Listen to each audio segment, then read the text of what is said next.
Non, ne les appelez pas, vous êtes bien sur la chaîne YouTube de Moto Magazine, sauf que pour Noël, il y a un peu de changement. Ouh! C'est la belle nuit de Noël, la neige est dans son manteau blanc, et les yeux vers le ciel, à genoux les petits enfants, avant de fermer les paupières, faut une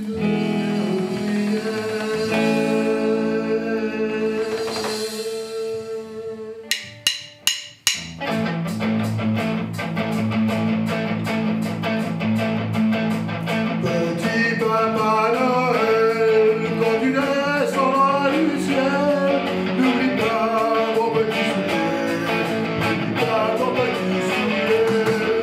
Mais avant de partir, il faudra bien te couvrir, dehors tu vas voir ce noir, c'est un peu à cause de moi. Ne tarde pas de jour se lève, pour voir si tu vas porter les belles que je prendrai et que j'ai commandées. Quand tu descendras du ciel avec des jouets parfaits, t'as mon petit soulier.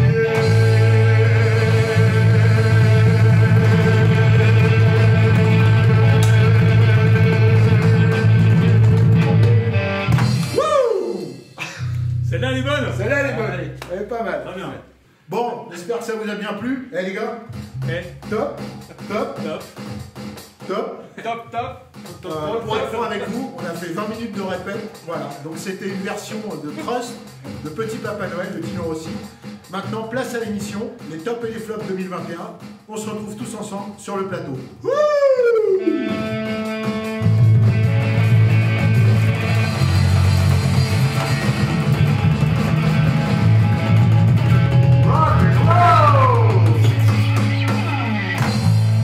Excellent! Mais c'est n'importe quoi.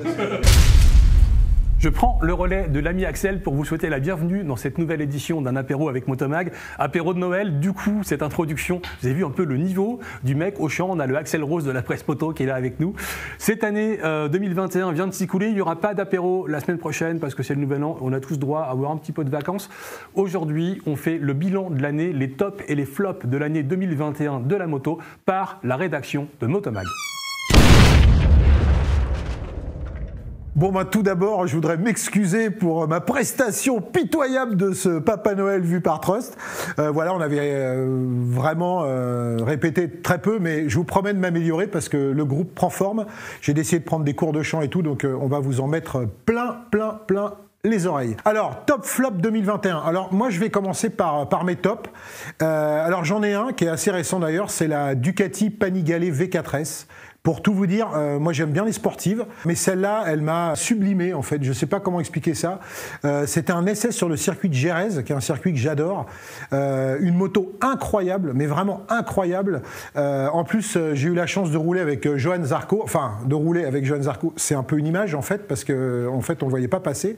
Mais j'ai eu un moment de plénitude motarde avec cette moto, avec les suspensions semi-actives bien réglées, l'antipatinage, tout qui était bien. J'avais la pêche, j'avais bien dormi la veille, le circuit était terrible. Et je me souviens d'un truc assez incroyable, j'ai tellement pris mon pied qu'à la fin des sessions, quand je sortais dans la pit lane, je hurlais de joie sous mon casque. Et ça, franchement, ça faisait longtemps que ça m'était pas arrivé, donc un espèce de plénitude de moto. En plus, j'ai bien roulé à chaque fois, toujours des tours réguliers et tout. Donc ça, c'était vraiment un putain de top, à la fois pour la moto et à la fois pour ces sessions de roulage qui m'ont vraiment... Enfin, j'ai adoré ça, quoi. C'était un grand moment de moto pour moi. Alors, moi, mon premier top, c'est tout simple. En amoureux du sport et des Grands Prix, c'est le titre mondial de Fabio Quartararo à 22 ans. C'est un Français. C'est la première fois qu'on a un Français titré dans la catégorie Rennes. Il a tout explosé cette année. Il a été titré 3 Grands Prix avant la fin. Enfin bref, avec la manière, avec la jeunesse, avec l'intelligence, avec tout ce qu'on souhaite. C'est un Français et, pour une fois, c'est tellement rare. Ne gâchons pas notre plaisir. On ne va pas s'en plaindre et en plus j'espère que l'année prochaine ça va continuer. Donc moi je croise les doigts, c'est à tous les niveaux. L'année prochaine Fabio sera de nouveau champion. Alors mon premier top c'est une Harley Davidson, c'est la Panamerica. Moi, cette moto, elle m'a vraiment bluffé. On l'a vu arriver un peu en marche arrière. On se dit, c'est quoi cette horreur, etc. Et en fait, je trouve ça hyper audacieux de la part d'Harley-Davidson. Et je trouvais esthétiquement, elle est très originale. Et je trouve que c'est une vraie prise de risque pour cette marque, pour se renouveler, parce qu'il faut qu'elle se renouvelle. Ça m'a fait un peu penser au BMW de la fin des années 80, quand ils ont sorti les K. C'était moi je me souviens, j'étais dans le milieu à l'époque, c'était une vraie révolution, on ne comprenait rien du tout à cette moto. Et en fait, la K a permis à BMW de tout chambouler, d'avoir une gamme pléthorique aujourd'hui. C'est ce que je souhaite à Harley-Davidson.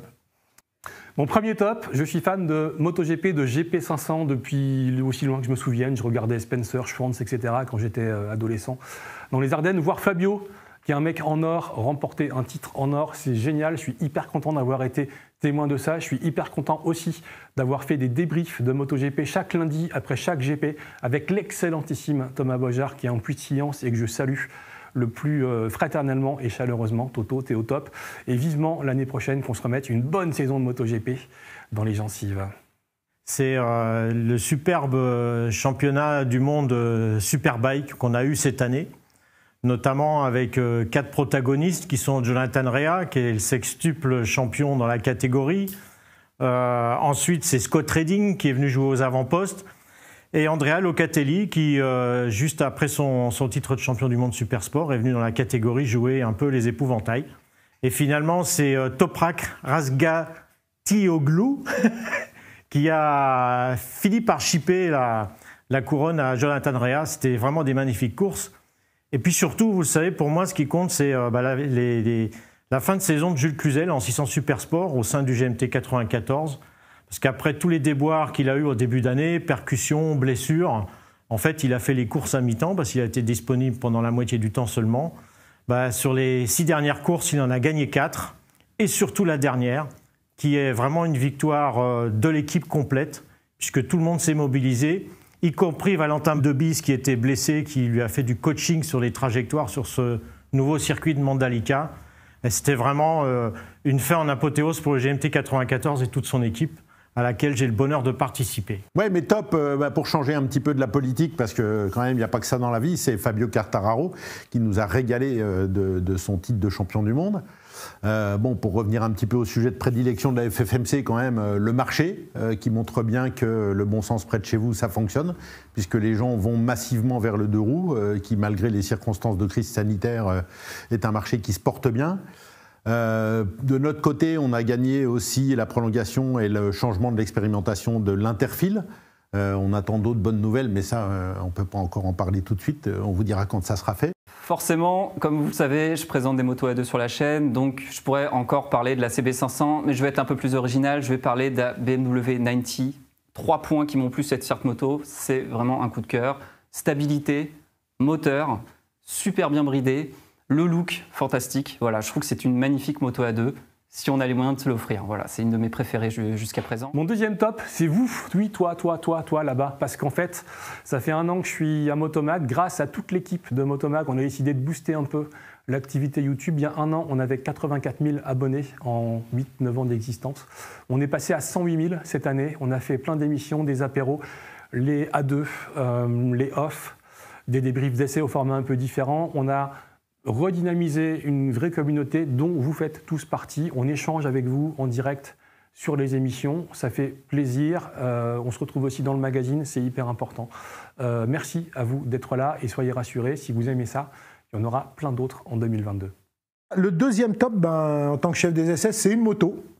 Une autre moto, c'est la Triumph Speed Triple RR. Alors vous allez me dire, oui, c'est facile, il adore les Triumph, il adore les Speed. Ouais, mais la Speed Triple RR, c'est génial parce que c'est une sportive, parce qu'elle a une position vraiment sportive. Elle a un look pas néo-rétro, mais très moderne parce que c'est le Roadster, avec cette espèce de tête de fourche à phare rond et tout. Moi, je l'ai trouvé juste magnifique. À rouler, c'est une super moto. Mais c'est à la fois un top, mais c'est à la fois un flop. Et c'est mon premier flop. C'est-à-dire que cette présentation presse, je l'attendais depuis longtemps. En plus, c'était sur le circuit magnifique de Ascari, et avec route le matin, route l'après-midi. Le matin, c'était cette fameuse montée que, entre nous journalistes, on appelle ça la spéciale du siècle. Ça part de Marbella et ça monte jusqu'à Ronda.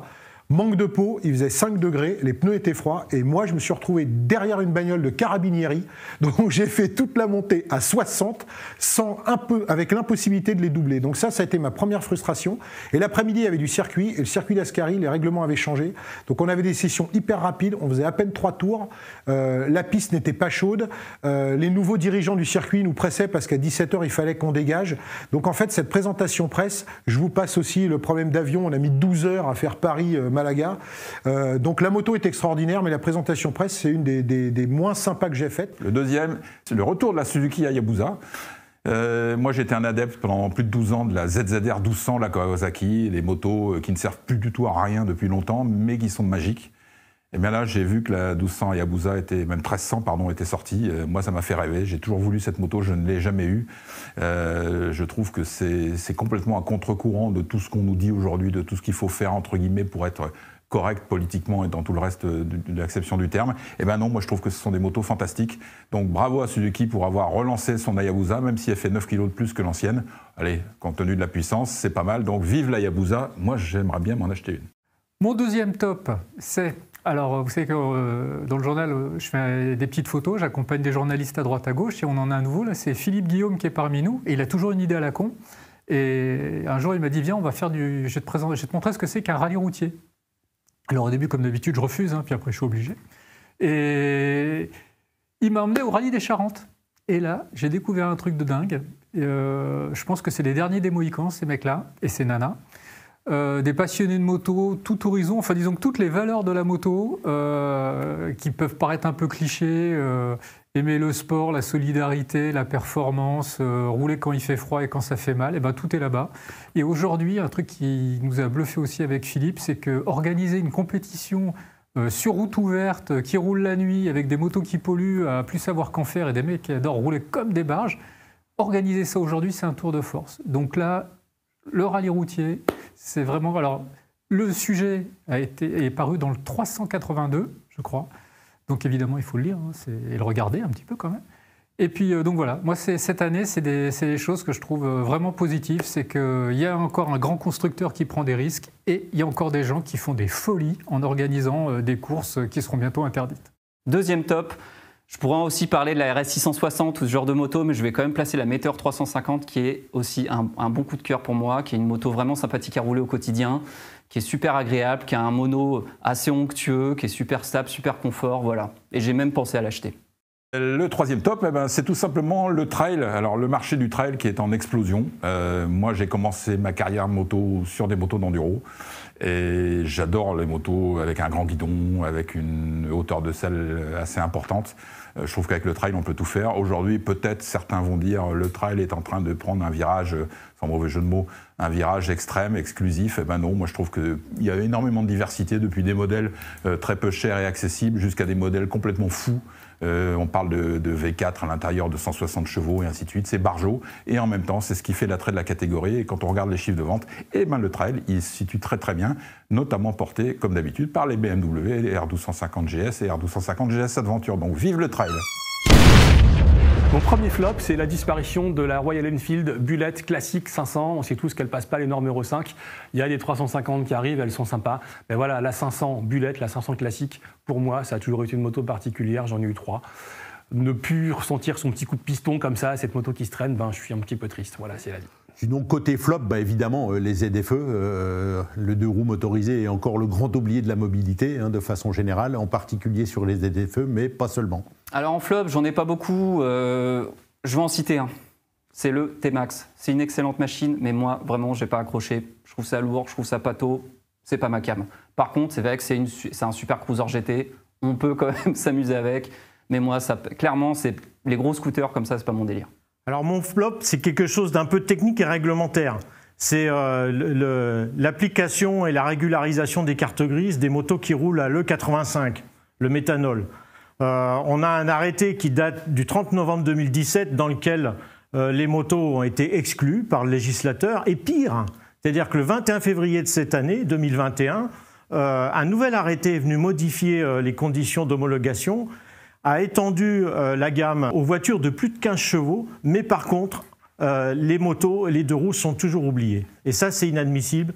parce que c'est véritablement de la ségrégation. Je ne peux pas croire que ce soit l'effet du hasard. Le flop, alors là, le flop, j'en peux plus, messieurs, dames qui nous regardez, qui êtes aux commandes des municipalités, des communautés d'agglomération et ce genre de choses, arrêtez avec votre P, 3 petits points, de ZFE, les zones à faible émission, voilà, on n'en peut plus parce que ça va impliquer que beaucoup de gens ne pourront demain plus circuler. Même aujourd'hui, ça a déjà commencé avec les fameuses vignettes critères 1, 2, 3, 4, 5. On n'y comprend rien, c'était déjà une usine à gaz, là aussi sans mauvais jeu de mots. Mais ça devient infernal et surtout, ça va empêcher énormément de gens de circuler, qui est quand même un droit fondamental. Donc ça, pour moi, c'est le flop absolu de l'année et on n'a pas fini d'en parler. Donc s'il vous plaît, revenez en arrière sur ce genre de conneries, pardonnez-moi l'expression, mais là il faut penser à tout le monde et aujourd'hui on ne pense pas à tout le monde, on ne pense qu'aux gens qui font du vélo sur un trajet de 3 km, mais tous ceux qui habitent loin et ainsi de suite, qui n'ont pas les moyens, eh ben eux, démerdez-vous. Eh ben moi je trouve ça scandaleux. Donc pour moi ça c'est le flop de l'année 2021 et à mon avis qui va continuer. Mon deuxième flop, c'est un message, j'ai pas l'habitude de parler politique, mais faites gaffe à vous, à toi Anne, à toi David, à toi Manu, parce que l'espèce de mépris constant et permanent que vous manifestez auprès des gens modestes, honnêtes, qui veulent juste aller bosser en 2 ou en 4 roues pour payer leur loyer et leur putain d'impôts, ces impossibilités de circuler, de stationner, ces discriminations entre les riches et les pauvres, les ZFE, toutes ces mesures à la con, faites gaffe, vous allez finir pendu par les couilles à la Bastille. On l'a déjà fait par le passé et je suis sérieux. Et mon deuxième flop, alors que j'ai une Harley-Davidson Sportster à titre perso, c'est Harley-Davidson. La Pan America, tout le monde l'a aimé et moi non. Voilà. J'aime pas sa ligne, j'aime pas sa finition. Le moteur, je le trouve bruyant. Un caractère bizarre, la boîte de vitesse. Bref, c'est une moto que j'ai pas aimée. Alors, c'est très personnel, mais voilà, la Pan America, je suis peut-être passé à côté, probablement. Mais en tout cas, c'est une moto qui m'a absolument pas envoyer la moindre émotion. Donc voilà, 2 tops, 2 flops. Pour 2022, pardon, j'en aurai d'autres, bien évidemment. En tout cas, je vous dis bonne fête de fin d'année, bon Noël, profitez-en bien, n'abusez pas trop quand même, parce qu'en 2022, il va falloir mettre du gaz. Allez, salut tout le monde.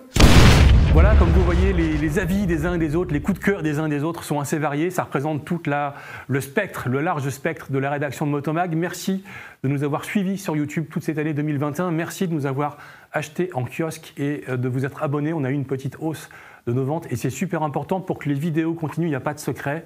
Ça passe par l'indépendance que nous procure le magazine papier. Merci à vous. Dites-nous dans les commentaires ce que vous avez retenu de cette année 2021, en bien comme en moins bien. Soyez prudents, super réveillon, super fête de fin d'année. Bisous sur le casque et on se retrouve à fond la caisse en 2022. Petit Papa Noël, quand tu descendras du ciel, n'oublie pas mes petits souliers, pas mon petit soulier. Ne tarde tant que le jour se lève pour voir si tu vas porter les beaux joujoux que je vois en rêve et que j'ai commandé. Petit Papa Noël, quand tu descendras du ciel avec des jouets variés, n'oublie pas mon petit soulier.